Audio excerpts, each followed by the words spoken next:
how does a simple babysitting sitcom idea turn into one of the weirdest survival stories on 1980s TV? Out of that came a show about a guy living with a family, minding kids, and stumbling into a proper little mess of cancellations, revivals, and some dirty allegations. So how did a light family comedy get dumped, dragged back, and rebuilt like nothing ever happened? Let's find out. This is the history of Charles in Charge.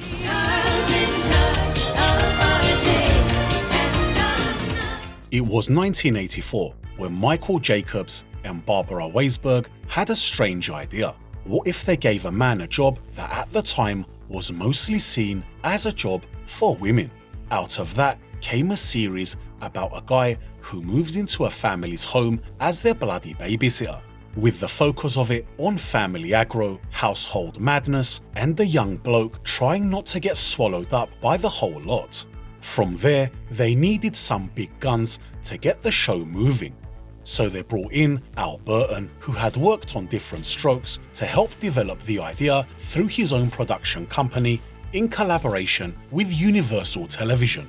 But they still needed to sell the show to one of the networks. So they pitched the idea to CBS as a family comedy for their full schedule. At the time, CBS was after light-hearted, family-friendly stuff because sitcoms were printing money and the wigs upstairs wanted to milk it until it bled dry. And once the idea got pitched to them, the network had an epiphany. Scott Baio was just coming off Happy Days, so what if they brought him in, stuck him in the male nanny role, and see if it stuck? So they gave the show the green light. Eventually the show would focus on Charles, a 19-year-old student at Copeland College in New Jersey who took a job with the Pembrokes in exchange for room and board while trying to stay on top of college. Though Baio at the time looked about as 19 as my dad in a leather jacket. Once the thing was moving, the next job was obvious, finding the right people to surround the lead, but most of them weren't gonna be there for very long. First through the door was Willie Ames as Buddy Lembeck.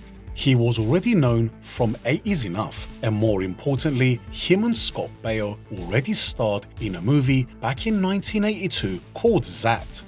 So he came in as the best mate, hanging about, chatting shit, and usually making Charles's life more of a pain in the ass than it already was.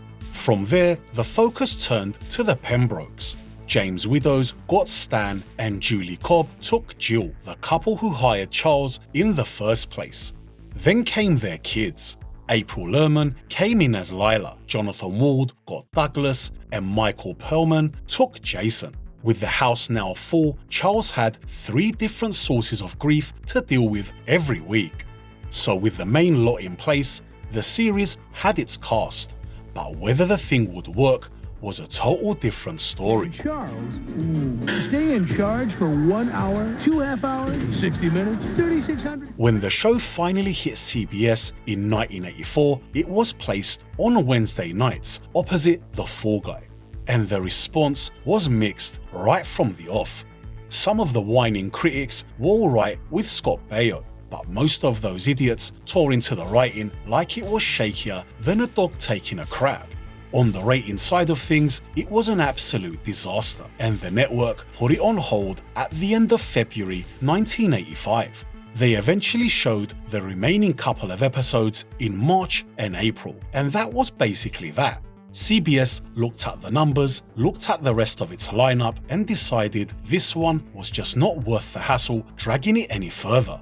And usually that would be the end of it, the series would die, but that's not the case this time. Because a year later, once syndication started looking like easy money for cancelled shows, the wigs at Universal started seeing green dollar signs and dragged Charles in Charge back out, dusted it off, and had another go. The new version turned up in January '87, and Scott Baio and his mate Willie Ames were the only ones who stayed with the cast. Jonathan Wald, who played Douglas, had landed another series and was unavailable, and Julie Cobb chose not to return. So that was the mess the producers had dumped in their lap before they even got rolling. So the Pembrokes actually moved out, and the Powells moved in, and Sandra Kearns and James T. Callahan took the roles of Ellen and Walter Powell. And with new parents came new kids. Jamie, Sarah, and Adam, played by Nicole Eggert, Josie Davis, and Alexander Polinsky. So it didn't feel like they chucked the old family in the bin. The show brought back Jill and Jason Pembroke for a quick goodbye to Charles and Buddy. Jason was still played by Michael Perlman, but Jill was recast with Lisa Donovan stepping in for Julie Cobb. But again, the usual Muppets who act like they know everything about TV and movies were not exactly jumping out of their seats for the new iteration. A critic at the Los Angeles Times basically said the first season was absolute crap and it shouldn't have stayed in the air in the first place, and the new version hadn't exactly improved. And from there on, the new version kept on getting slapped around for the same house, new family nonsense, for coming off a bit stiff and for being a bit crap. Audience-wise though, it was a bit of a different story. The syndication found its crowd and it kept going strong, but no one expected what supposedly happened behind the scenes. 30 seconds to decide. It's up to you. It's up to you. It's up to you. It's up to you. Wait! Are you nuts? The actual nuts and bolts of the series was a lot more ordinary than other series that we cover. The show was actually shot at Universal Studios, and the way they were knocking it out was just standard sitcom graft. 3 cameras, live studio audience, get the scene done, move on, keep the thing rolling. For a sitcom though, this soft on the surface, it still had some proper names coming through the writing room. Chuck Lorre later went off and built money-printing monsters like 2.5 Men and The Big Bang Theory, while Al Jean ended up one of the big dogs behind The Simpsons. But then, years later, the whole thing got dragged somewhere a lot more darker. In 2018, Nicole Eggert publicly alleged that Scott Baio had sexually abused her when she was a minor. Baio denied it. He said he had consensual sex with her when she was 18. But then Alexander Polinsky came out of the woodwork with his own accusations. He alleged that while he was on the show, Baio subjected him to physical, mental abuse, sexual harassment, and years of homophobic slurs. He also said he once walked in backstage and saw Eggert sitting on Baio's lap. Polinsky said that was when the abuse towards him really started, and Eggert backed that up as well. She said she believed the abuse aimed at Polinsky kicked off after he saw something he wasn't supposed to.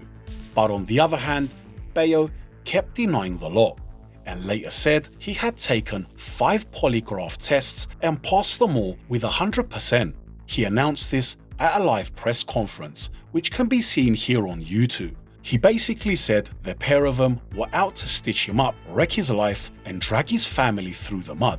Then, in June 2018, the prosecutors declined to file charges because they said the statute of limitations had expired. Charles will handle it all. You're saying that somewhere in a galaxy far, far away, Charles and Charles. Moving away from the Hollywood filth, the show itself had already packed it in many years earlier. By its 5th season, viewer interest had dropped off a cliff.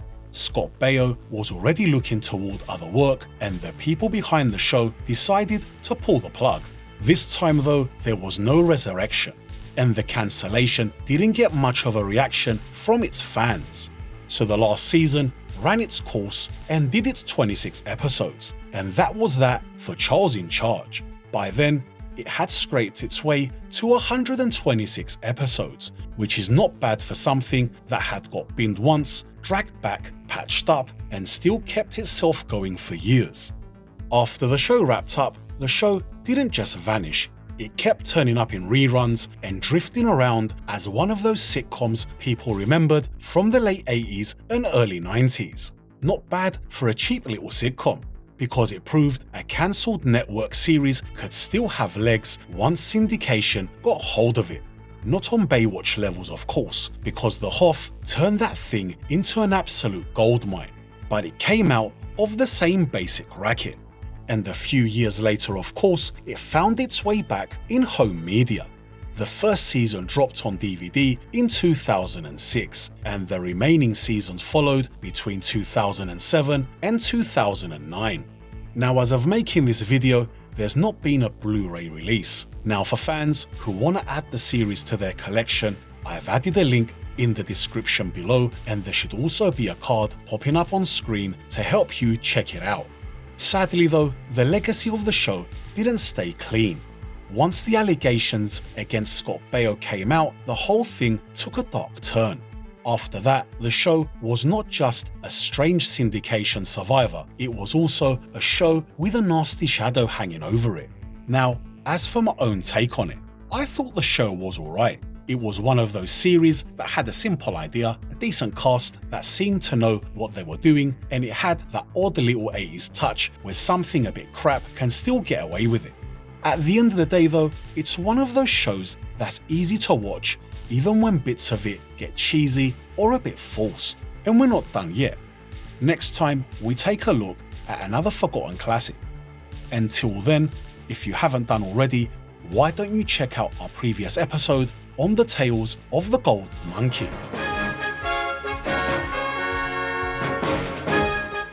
Thanks for watching, please like, subscribe, and I'll see you in the next one.